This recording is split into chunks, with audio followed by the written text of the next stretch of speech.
No Longer Afraid by Winn Collier. They will eat and lie down and no one will make them afraid. Zephaniah chapter 3 verse 13. When the Ethiopian police found her a week after her abduction, 3 black-maned lions surrounded her, guarding her as though she were their own. 7 men had kidnapped the 12-year-old girl, carried her into the woods and beaten her. Miraculously, however, a small pride of lions heard the girl's cries, came running and chased off the attackers.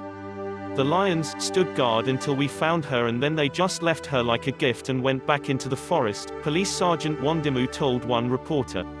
There are days when violence and evil, like that inflicted on this young girl, overpower us, leaving us without hope and terrified.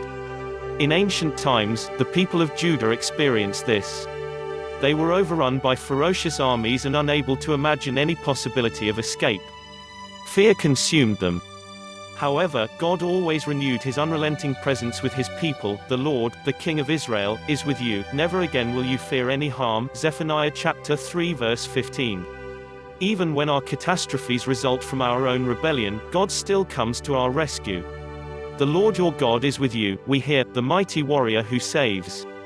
v. 17. Whatever troubles overtake us, whatever evils, Jesus, the Lion of Judah, is with us. Revelation chapter 5 verse 5. No matter how alone we feel, our strong Savior is with us. No matter what fears ravage us, our God assures us that he is by our side. Reflect and pray. What is your greatest fear right now? How does God's promise to be with you encourage you? Mighty warrior God, I need you.